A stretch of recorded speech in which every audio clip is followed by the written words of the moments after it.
2 Samuel 15. After this, Absalom got himself a chariot and horses, and 50 men to run before him.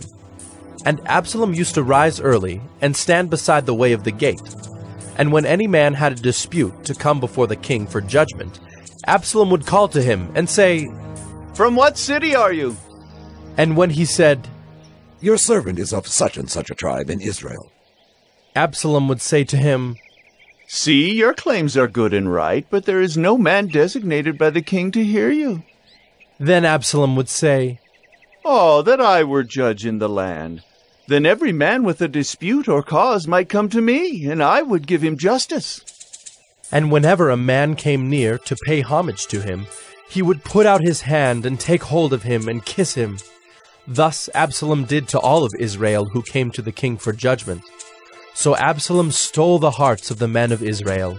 And at the end of 4 years, Absalom said to the king, "Please, let me go and pay my vow, which I have vowed to the Lord in Hebron. For your servant vowed a vow while I lived at Geshur in Aram, saying, 'If the Lord will indeed bring me back to Jerusalem, then I will offer worship to the Lord.'" The king said to him, "Go in peace."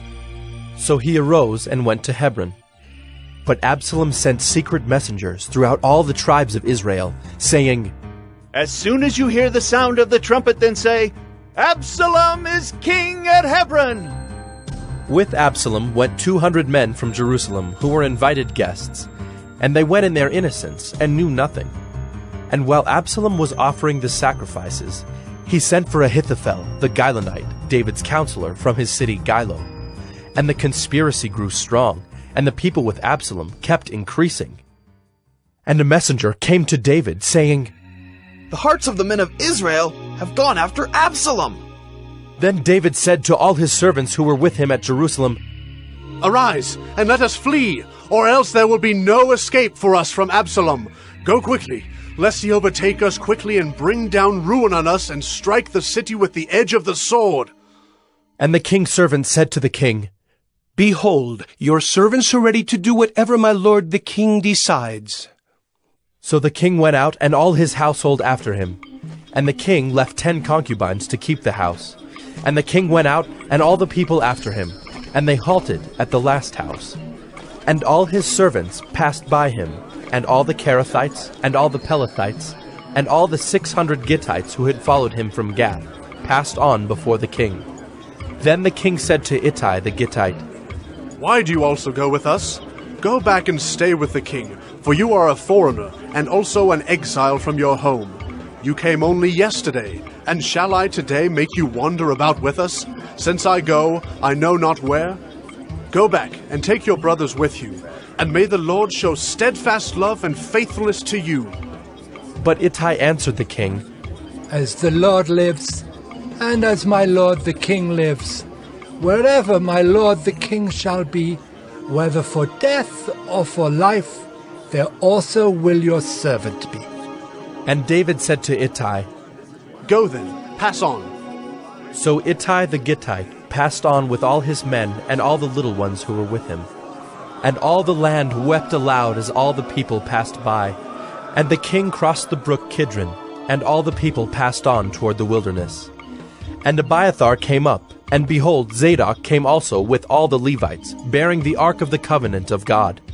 And they set down the ark of God until the people had all passed out of the city. Then the king said to Zadok, "Carry the ark of God back into the city. If I find favor in the eyes of the Lord, he will bring me back and let me see both it and his dwelling place. But if he says, 'I have no pleasure in you,' behold, here I am. Let him do to me what seems good to him." The king also said to Zadok the priest, "Are you not a seer? Go back to the city in peace with your 2 sons, Ahime as your son, and Jonathan the son of Abiathar. See, I will wait at the fords of the wilderness until word comes from you to inform me." So Zadok and Abiathar carried the ark of God back to Jerusalem, and they remained there. But David went up the ascent of the Mount of Olives, weeping as he went, barefoot and with his head covered.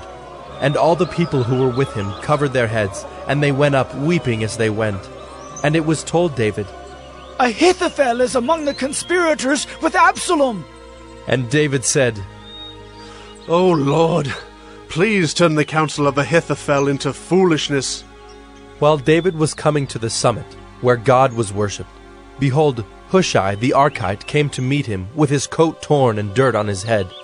David said to him, If you go on with me, you will be a burden to me. But if you return to the city and say to Absalom, I will be your servant, O king, as I have been your father's servant in time past, so now I will be your servant. Then you will defeat for me the counsel of Ahithophel. Are not Zadok and Abiathar the priests with you there? So whatever you hear from the king's house, tell it to Zadok and Abiathar the priests.